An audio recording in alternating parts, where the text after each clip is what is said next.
Happy Diwali. Happy Diwali. So ఎలా అనిపిస్తుంది Diwali celebrations? అంటే అందరిని చూసినప్పుడు లైక్ హ్యాపీగా ఉంటుంది. అందరి ఇక్కడ యూఎస్లో మెనీ రూల్స్ అండ్ రెగ్యులేషన్స్ ఉన్నప్పుడు కూడా లైక్ అందరూ ఇక్కడికి వచ్చి సెలబ్రేట్ చేసుకుంటున్నారు. సో లైక్ హ్యాపీగా ఉంది. సో దీపావళి మరి అప్పట్లో అంటే చాలా తక్కువ కాస్ట్కి కొనుక్కునే వాళ్ళం. మరి యూఎస్లో కాస్ట్ ఎలా ఉంటాయి ఇవి? చాలా చాలా కాస్ట్లీ అండి. అందులోకి ఇక్కడ vendors you know even though they get it for smaller price, but ఇక్కడికి వచ్చేటప్పటికి మన ఇండియన్ కమ్యూనిటీ తప్పకుండా కొంటుందని చెప్పి they will double the cost. So మాకు అనిపిస్తుందండి అలాగా. బట్ చాలామంది ఏం చేస్తారంటే జూలై 4th కూడా ఇలాంటి క్రాకర్స్ కాలుస్తారు. సో అక్కడ కానీ జూలై 4th కొనేసుకుంటారు కొంతమంది, కొనేసుకుని సేవ్ చేసుకుంటారు. ఇప్పుడు కొనుక్కోక్కర్లేకుండా, ఎందుకంటే ఇప్పుడు కాస్ట్కి జూలై 4th కాస్ట్కి there is a big difference. Okay, Indian festival అంటే కొంచెం కాస్ట్ ఉంటుంది ఆబ్వియస్లీ, ఎందుకంటే ఇండియన్ కమ్యూనిటీ కంపల్సరీగా కొనుక్కోవాలి, సెలబ్రేట్ చేసుకోవాలి అనే ఒక అది ఇట్స్ కస్టమ్ రైట్.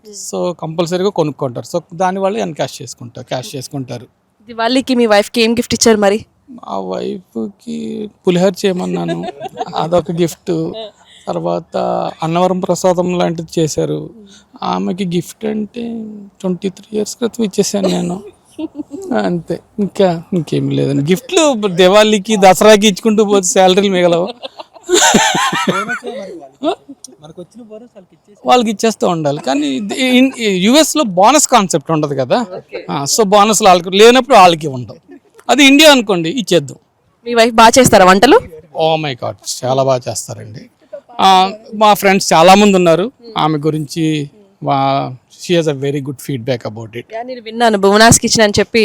అవునండి, ఒకటి స్టార్ట్ చేసుకున్నాము చిన్నది. So it's getting good reviews.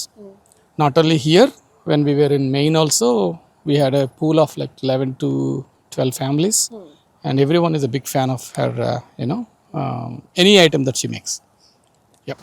So చూసారు కదా, మన తెలుగు వాళ్ళు చక్కగా ఇక్కడ దీపాలు వెలిపెట్టుకుని దీపావళి సెలబ్రేషన్స్ చేస్తుంటే నిజంగా 2 కళ్ళు సరిపోవు. చాలా మంది పిల్లలు ఇక్కడ పుట్టారు, పాపం వాళ్ళకి తెలుగు కూడా రాదు. కానీ మన ఇండియాకి సంబంధించిన ఫెస్టివల్స్ ఏవైతే ఉంటాయో అవి మర్చిపోకూడదు అనే ఒక ఉద్దేశంతో ప్రతి ఫెస్టివల్ని ఇక్కడ మన తెలుగు వారు ప్రతిదీ జరుపుకోవడం జరుగుతుంది. సో నేను కూడా చాలా హ్యాపీగా ఫీల్ అవుతున్నాను. నేను కూడా ఫ్యామిలీ మిస్ అవుతాను కాబట్టి వీళ్ళందరూ నా ఫ్యామిలీనే. హ్యాపీ దివాళీ.